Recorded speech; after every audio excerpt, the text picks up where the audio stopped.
The speech that I listened to by Dr. Posh was undoubtedly one of the most influential speeches I had ever heard in my life. I took this time out to also pay homage to his memory and remember him by just the life that he lived and by what you learn from that hour and 16-minute video about how much he cared for what he did and how much love he had for what he did.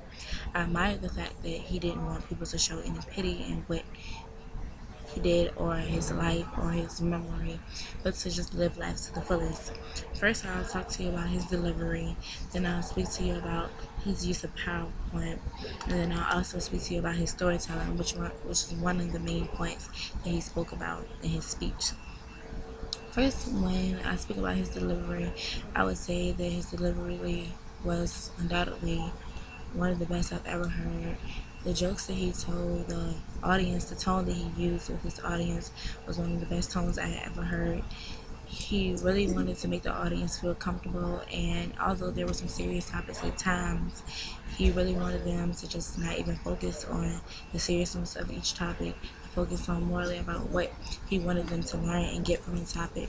I admire that so much because sometimes in my speeches I struggle with what should my tone be, and although some topics can be serious, he showed the difference between having a serious topic and being able to differentiate and about what you're saying and the way you want your audience to feel about it, because he turned a negative situation, into a very positive situation by having us not focus on the fact that he only had a month or two to live and focus on the fact that he wanted us to live day by day and not let the brick walls get you down, to be an Imagineer.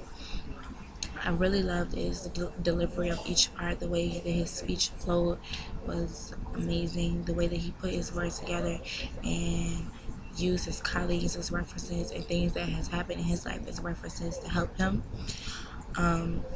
The use of PowerPoint was great. It came in at a wonderful time.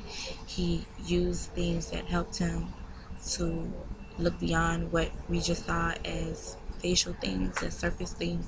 He took apart what he was just telling us and showed us videos about what we could do, and the pictures that he showed us helped me as an audience member to bring more to the forefront about his life, about what he went through, about his family, just sharing different moments in his life. And I think that's really what he wanted his audience to gain from the video and from his last lecture, is to be a part of him, be a part of his life. And I feel like with the use of his PowerPoint, he did that.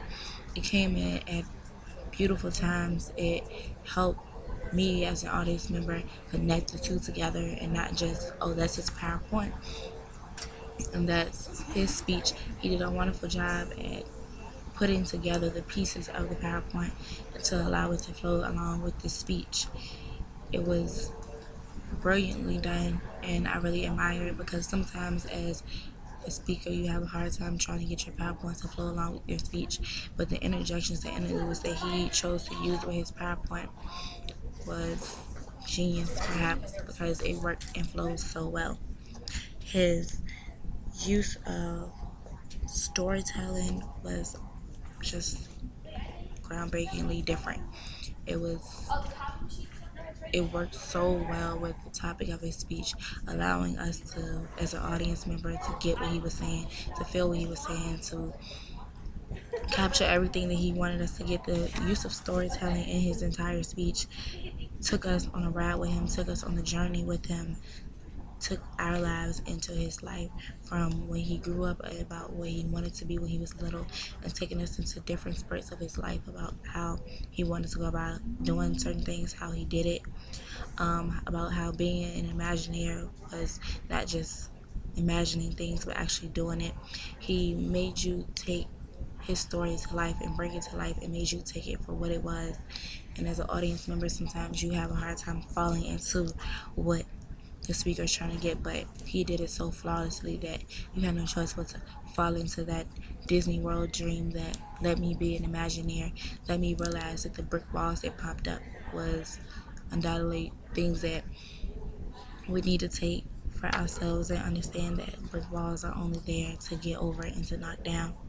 I love the lesson that he tried to teach way that he taught in his speech, and I think that it was very appropriate. And I admire the fact that although he didn't have long to live, on his last lecture, he wanted us to live the lives that we need to live, and to imagine and be dreamers and want to do big things out of life and want to experience more, and just to go for everything that you want to do and be the best person you can. So I'm really glad that I got a chance to hear this speech. It was very inspirational.